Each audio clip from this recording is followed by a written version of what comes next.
आज पढ़ेंगे शिक्षण अधिगम नवाचार में से जो प्रश्न सोशल साइंस में आए थे ना, वो पढ़ेंगे। ये सारे एमसीक्यू करवाएंगे मैं आपको। और पढ़ेंगे शिक्षा वाणी। उसके बाद पढ़ेंगे शिक्षा में बढ़ते कदम। और आज क्या है आपको पता है, 26 नवंबर। और 26 नवंबर 1949 को संविधान दिवस मनाया जाता है 26 नवंबर को। और 26 नवंबर को क्या मनाया जाता है, विश्व दुग्ध दिवस भी मनाया जाता है। ये दोनों ही परीक्षा में प्रश्न आ चुके हैं। आज के दिन हमारा संविधान है ना, वो लागू हुआ था, भारतीय संविधान। स्टार्ट करते हैं शिक्षा वाणी। नेक्स्ट में थोड़ा सा पढ़ा तो था, लेकिन वापस से पढ़ लेते थोड़ा सा। 11 मई 2020 को हवा महल शुरू कब हुआ था, 2 मई 2020 को। तो शिक्षा वाणी 11 मई 2020 को। प्यारे बच्चों कान लगाओ, पहले जाओ, पढ़ते जाओ, बढ़ते जाओ। अभी आपको बताऊंगी मैं कि शिक्षा वाणी किस तरह से होता था कार्यक्रम। स्कूल शिक्षा विभाग राजस्थान आकाशवाणी के माध्यम से, स्कूल शिक्षा विभाग है ना, और राजस्थान का आकाशवाणी के माध्यम से शिक्षा वाणी योजना, आकाशवाणी केंद्र सरकार का था, आकाशवाणी शिक्षा वाणी है वो राजस्थान सरकार में स्टार्ट किया गया। और उसके बाद शिक्षा मंत्री गोविंद सिंह डोटासरा के प्रयास से तात्कालीन केंद्र सरकार द्वारा शिक्षा योजना हेतु, शिक्षा वाणी हेतु क्या हुआ, आकाशवाणी पर निःशुल्क स्लाइड उपलब्ध करवाया गया। किसके प्रयासों से, गोविंद सिंह डोटासरा के प्रयासों से। माध्यम क्या था, शिक्षा वाणी। केंद्र सरकार का माध्यम क्या था, आकाशवाणी। राजस्थान की संस्था स्कूल शिक्षा विभाग द्वारा। शिक्षा वाणी कार्यक्रम हेतु शिक्षण सामग्री का निर्माण कौन करता था, RSAIT उदयपुर के नेतृत्व में।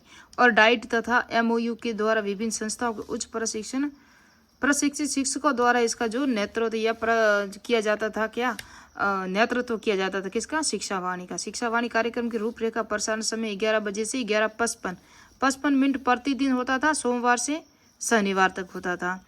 प्रसारण आकाशवाणी में ऑल इंडिया रेडियो पर राजस्थान के 25 रेडियो स्टेशन पर पूर्णतः निःशुल्क उपलब्ध प्रसारण था। कंटेंट कक्षा 1 से 12 के लिए मीना की कहानी, कक्षा 3 से 12 के लिए पाठ्यक्रम आधारित कंटेंट प्रसारित करना। प्रत्येक शनिवार को हवा महल कार्यक्रम को प्रसारित किया जाता था, प्रत्येक शनिवार को हवा महल होता था। इनकी समय सारणी ये देख सकते हो, कक्षा 1 से 2 तक क्या होता था, 11 से 11:15 इनके 15 मिनट का कार्यक्रम होता था। उसके बाद 11:16 से 11:35 तक 20 मिनट तक का होता था। कक्षा में 3 से 8 तक के लिए होता था, कक्षा 3 से 8 तक वाली। 11:36 से 11:55 तक होता था 20 मिनट का कार्यक्रम। 9 से 12 तक की क्लासों के लिए हवा महल प्रत्येक शनिवार को कार्यक्रम होता था। अब हम पढ़ेंगे शिक्षा दर्शन। शिक्षा वाणी भी मैं बताऊंगी आपको किस तरह से है, और शिक्षा दर्शन दोनों ही बताऊंगी। इसका प्रारंभ 1 जून 2020 को हुआ था। बच्चों देखो, ज्ञान बढ़ाओ, बढ़ते जाओ, पढ़ते जाओ, पढ़ते जाओ, बढ़ते जाओ। 1 से 12 तक की क्लास थी। दूरदर्शन पर शिक्षा दर्शन कार्यक्रम शुरू किया गया। यह सोमवार से शनिवार विषय अनुसार प्रसारित होता था। प्रसारण का समय 3:15 से यानी कि 195 मिनट 2 स्लाइड में। प्रथम स्लाइड थी जो 9 से 12 तक की कक्षाओं के लिए थी। द्वितीय स्लाइड थी 1 से 8 तक की कक्षाओं के लिए थी। प्रथम स्लाइड में 12 से 12:30 से 2:30 बजे तक 2 घंटे यानी कि 120 मिनट का प्रसारण होता था। और यहाँ पर आप देखोगे तो कक्षा 1 से 8 तक 3 से 4:15 बजे तक होता था। 1:15 घंटे यानी कि 1 से 15 घंटे यानी कि 75 मिनट का ये कार्यक्रम होता था। 1 घंटा और 15 मिनट यानी कि 75 मिनट का ये कार्यक्रम होता था 1 से 8 तक की क्लासों के लिए। ये इनकी समय सारणी है। और प्रत्येक शनिवार को सामग्री शिल्प कला आधारित क्लास होती थी।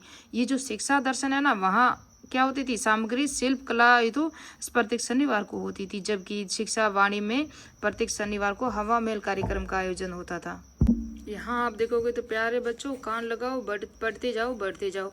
ये शिक्षा वाणी है जिसे आप FM रेडियो के 25 चैनलों के माध्यम से सुन सकते थे। ये शिक्षा वाणी सुनना क्या कहते थे, श्रव्य सामग्री थी, ये दृश्य सामग्री नहीं थी। और ये शिक्षा विभाग और राजस्थान सरकार द्वारा है ना। ये है शिक्षा दर्शन, देख सकते हो आप। शिक्षा दर्शन यानी देखना। ये शिक्षा दर्शन आप देखो TV है, और यहाँ से आप देख भी सकते हो, सुन भी सकते हो। श्रव्य दृश्य सामग्री है जो 1 से 12 तक की कक्षाओं के लिए कार्यक्रम होता था। ये है ई कक्षा प्रोग्राम, आप देख सकते हो ई कक्षा कार्यक्रम। ये है हवा महल। हवा महल की जो 5 प्रक्रिया हैं ये आप देख सकते हो पूरी की पूरी। यह है राजस्थान में शिक्षा के बढ़ते कदम, आप देख सकते हो। दिनांक 11 जुलाई से लगा के ये हो रहा है, और ये 2023 में एग्जाम में प्रश्न आ चुका है। तो मैंने आपको शिक्षा दर्शन भी बता दिया, शिक्षा वाणी भी पढ़ा दी। राजस्थान में शिक्षावाणी शिक्षा दर्शन की नोडल एजेंसी RSERT उदयपुर है। क्या है? उदयपुर। शिक्षावाणी कार्यक्रम है ना, वो 11 मई 2020 से, शिक्षा दर्शन कार्यक्रम 1 जून 2020 से प्रारंभ किए गए थे, जिनमें से कुछ समय बाद बंद कर दिया गया दोनों को, जिनका पुनः प्रारंभ 21 जून 2021 को कर दिया गया। अब है शिक्षा में बढ़ते कदम, RKSMBK। इनका पूरा नाम आप अगर देखोगे ना, मैं आपको बताऊँ तो देखो, राजस्थान देखो ये लिखा हुआ राजस्थान के शिक्षा में बढ़ते कदम BK है ना, इस तरह से पूरा नाम है। 11 जुलाई 2022 को ये शुरू किया गया। 1 से 8 तक 3 माह का ब्रिज कार्यक्रम चलाया गया, जो राज्य के समस्त विद्यालयों में कक्षा 3 हेतु 2022-23 के सत्र में आरंभ किया गया। क्यों किया गया? लॉस जो एजुकेशन थी ना, इनका जो नुकसान हुआ था, पढ़ाई पूरी नहीं हो रही थी, उसके लिए कुछ वर्क बुक्स वगैरह दी गई, और उनको भरपाई करने के लिए जो परीक्षा में या एजुकेशन छूट गई, आपकी पढ़ाई छूटी थी ना कोरोना काल में, उसको पूर्ण करने के लिए ब्रिज कोर्स चलाया गया था शिक्षा में बढ़ती कदम कार्यक्रम के दौरान। और ये कार्यक्रम के उद्देश्य क्या थे? विद्यार्थियों के लिए लर्निंग में आए गैप को दक्षता आधारित शिक्षण में ब्रिज करके उसको एट ग्रेड लेवल तक लाना, यानी कि समांतर लेवल पर लाना, उसको शिक्षा देना अलग से। यह कार्यक्रम रेमेडिएशन यानी कि उपचारात्मक शिक्षण पर केंद्रित था। इसका ना रेमेडिएशन, इसका पूरा ना क्या कहते हैं, समझ क्या है? इसका अर्थ है उपचारात्मक शिक्षण। आनंदपूर्ण शिक्षण विधि के अध्ययन से बेहतर बनाना, शिक्षकों का कार्यभार कम करना। शिक्षा में बढ़ते कदम कार्यक्रम में विस्तृत दिशा निर्देश क्या थे? यह कार्यक्रम को सफल दिशा निर्देश क्रियान्वयन हेतु विद्यार्थियों की गत कक्षा में छूट गई पूर्व ज्ञान आधारित विस्तृत हुई दक्षताओं को सहज प्राप्ति के लिए कक्षा 3 से 8 तक के लिए 8 ग्रेड स्तर की दक्षताओं में शामिल करना, आधारित या बुक तैयार करवाना, इनको इनकी स्तर सुधारना जो पीछे रह चुकी है। यह आया था 2023 में संस्कृत विभाग में 5 सितंबर 2022 को।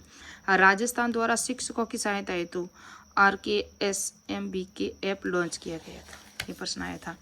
जैसे कहते हैं शिक्षा में बढ़ते कदम, RKSMBK जो इसके चरण कितने थे? 4 चरण हैं।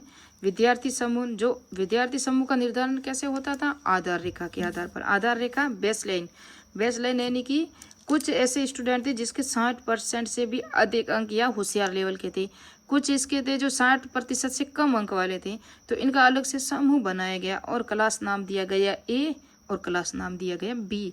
ये भी क्लासें होती है ना बड़ी बड़ी स्कूलों में, उस तरह से आधार रेखा के आधार पर इनका समूह बनाया जाता था। किसके लिए? शिक्षा में बढ़ते कदम, इनको सुधार उपचारात्मक शिक्षण देना है ना, इसके आधार पर। वर्क बुक वितरण किया गया कक्षावार और विषयवार। आपका जो सब्जेक्ट विषय कितने थे यहाँ? गणित, हिंदी और अंग्रेजी, 3 विषयों की तैयारी की जाती थी। रेडिएशन शिक्षण यानी कि उपचारात्मक शिक्षण था ये, जिसे ब्रिज रेडिएशन कार्यक्रम कहते हैं। उसके 2 चरण थे, वो देखेंगे हम। वर्क बुक वितरण भी कर दिया गया। उसके बाद कक्षा प्रक्रिया, पूरे सप्ताह में 5 सीट दी जाती थी वर्क बुक, पूरे प्रति सप्ताह 1 सप्ताह में, और उसको भरना होता था, फिर उसका मूल्यांकन आकलन होता था। और इस कार्यक्रम में कक्षा के सभी विद्यार्थियों को बिहाइंड ग्रेड दक्षता आधारित ये होता था। जुलाई से सितंबर प्रत्येक सोमवार से शुक्रवार होता था, मैंने नाम थोड़ा सा उल्टा रख दिया है, सोमवार से शुक्रवार को होता था और जुलाई से सितंबर तक होता था प्रत्येक, और बिहाइंड ग्रेड दक्षता वगैरह देना। और दूसरा था रेडिएशन की अवधि के दौरान अलग अलग 2 निर्देश प्राप्त हुए, जिसमें अक्टूबर 2022 अक्टूबर से अप्रैल तक, अप्रैल 2023 आ गया उसके बाद तो तक, प्रत्येक सोमवार से शुक्रवार तक 2 क्लासें इसकी लगती थी। कितनी क्लासें? 8 क्लासें लगती थी, ये देख सकते हो। ग्रेड जो वगैरह देना इसको सुधार करना, इसकी सिर्फ 2 क्लासें लगती थी, और जीवन की अवधि के दौरान 2 अलग निर्देश प्राप्त किए जाते थे। लॉकडाउन या कोरोना के दौरान जिसकी पढ़ाई छूट गई थी ना, उसको लेवल पे लाने के लिए ये योजना या कार्यक्रम था, इतना समझ लो आप। और इसके 4 चरण याद रखना, कक्षा समूह वगैरह है ना। और ये विषय मैंने बता दिया, हिंदी, अंग्रेजी और गणित के लिए। उसका दूसरा पहला पॉइंट था रेडिएशन यानी कि ब्रिज आधारित कोर्स, दूसरा है आंकलन। 4 प्रकार थे। उपचारात्मक शिक्षण के उपरांत ये जो शिक्षण दे दिया, कक्षा 3 से 8 के विद्यार्थियों की दक्षता प्राप्ति आंकलन करवाया जाएगा। शिविर पंचांग में निर्धारित समय अनुसार 3 दक्षता आधारित आंकलन किए जाएंगे। 5 से 8 तक के विद्यार्थियों के लिए 2 दक्षता आधारित जो आंकलन होता था। आंकलन के प्रकार 3 भागों में बांटा गया। बेसलाइन आंकलन जो 10 दिन में होता था, 10 दिन के अंदर शाला पोर्टल पर इसकी जानकारी आपको अपलोड करनी होती थी। रचनात्मक आंकलन प्रति सप्ताह के अंत में होता था, है ना, 10 प्रति सप्ताह के अंत में। योगात्मक ये त्रैमासिक होता था। और रचनात्मक और योगात्मक आंकलन आजकल ऑनलाइन होगा, यानी कि अभी इसकी चल रही है प्रक्रिया, आगे धीरे धीरे ये ऑनलाइन होगा। तीसरा चरण, इसके जो 3 चरण थे ना, parent teacher meeting and holistic, आपके बच्चों की जो साथ मीटिंग होगी और आपके बच्चों का आंकलन जो मूल्यांकन जो भी है वो आपको वर्कशीट वगैरह सब बताई जाएगी। फिर टीचर पेरेंट्स मीटिंग होती है ना, ये है ना पेरेंट्स टीचर मीटिंग, ये देखो इसका पूरा नाम इस तरह से है। योगात्मक आंकलन के बाद आयोजन होता है उस मीटिंग का, पेरेंट टीचर मीटिंग का, कर बालक की प्रगति के बारे में उसके अभिभावकों को बताया जाएगा।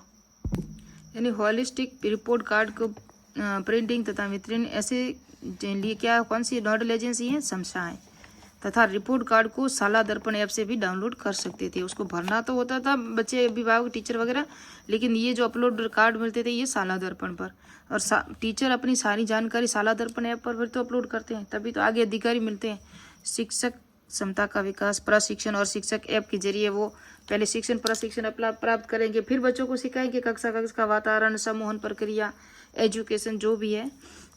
RKSM के कार्यक्रम का प्रबोधन वो होता है जिस तरह से आप उच्च अधिकारियों के, अगर आपका टीचर आपके क्लास में नहीं जा रहा, आपको नोट्स नहीं भेज रहे, आपके गृह कार्य नहीं दे रहे, तो आपका जो बच्चे का जो लेवल है, आपकी जो वर्कशीट है वो आप शाला दर्पण पर अपलोड नहीं होगी, और वहाँ अपलोड नहीं होगी तो उच्च अधिकारी से नोटिस आएगा, वो जाएगा PO CO, फिर ग्राम पंचायत, इधर पंचायत के स्तर पर फिर आपके पास आएगा। फिर टीचर को उनको बोलेंगे कि क्या मार्ट साहब आपका कहना नहीं मान रहे, क्या वो कार्य नहीं कर रहे, इस दौरान वो आपको देके डायरेक्ट टीचर को थोड़ी ना कहेंगे, उच्च अधिकारियों से फीडबैक लेंगे।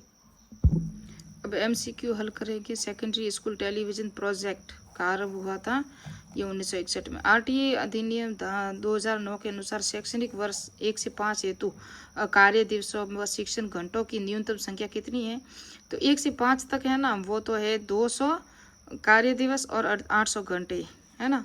ये 220 है वो 1 से 8 तक है, और 1000 घंटे है वो है 1 से 8 तक की क्लासों के लिए है, तो इसका 2 राइट है।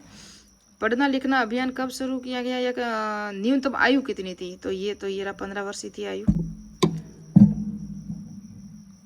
भारतीय संविधान में शिक्षा किस विषय किस सूची का विषय है, तो ये है समवर्ती सूची का। पहले ये संघ सूची राज्य सूची का विषय था शिक्षा, अब है समवर्ती सूची का। मिशन बुनियाद कार्यक्रम का आरंभ कब हुआ, तो 5 सितंबर 2022 को। डाइट का पूरा नाम क्या है, जिला शिक्षण व प्रशिक्षण संस्थान है।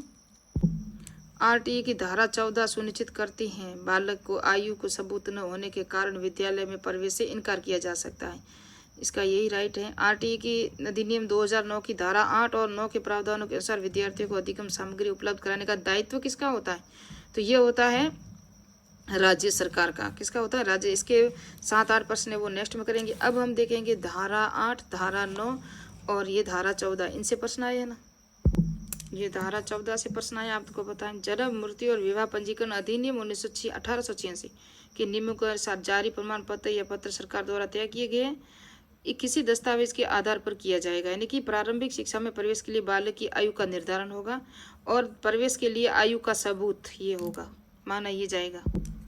किसी भी बालक को आयु या सबूत न होने के कारण किसी विद्यालय में प्रवेश देने से इनकार नहीं किया जा सकता। धारा 8 देखोगे तो आप क्या देखो, ये है धारा 8 समुचित सरकार के कर्तव्य और दायित्व। तो यहाँ अनिवार्य शिक्षा के लिए ये देखो 6 से 14 वर्ष आयु, यहाँ है ना अवसंरचना विद्यालय भवन शिक्षण कर्मचारी और शिक्षण अधिगम सामग्री उपलब्ध करवाना, ये लिखा हुआ आप स्पष्ट है, आप देख सकते हो।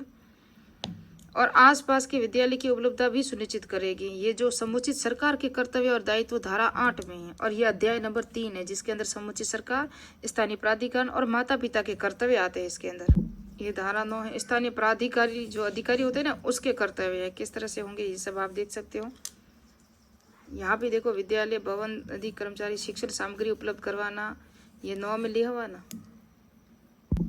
शिक्षा में बढ़ते जो कदम है ना उसके चरण है ब्रिज रेमेडिएशन, इस ये बता दिया। दूसरा था आंकलन, तीसरा था PTM होलिस्टिक कार्ड यानी कि पेरेंट्स टीचर मीटिंग और होलिस्टिक कार्ड। चौथा था RKSM जिसका प्रबोधन यानी कि अधिकारी क्या करेंगे, ये शिक्षक क्षमता का विकास, टीचर के पास कौन कौन से प्रशिक्षण होना चाहिए जिससे बच्चों को आसानी से वो पढ़ा सकता है। तो ये सब मिलते हैं नेक्स्ट पार्ट में, नेक्स्ट वीडियो में। शिक्षण के अधिगम के नवाचार जो फर्स्ट ग्रेड सेकंड ग्रेड में नहीं है, फर्स्ट ग्रेड रीट और EMRS दोनों में आते हैं। और करंट अफेयर में भी कोई एक एग्जाम NPE 2020 की पॉलिसी आ सकती है, एजुकेशन पॉलिसी। तो मिलते हैं नेक्स्ट पार्ट में।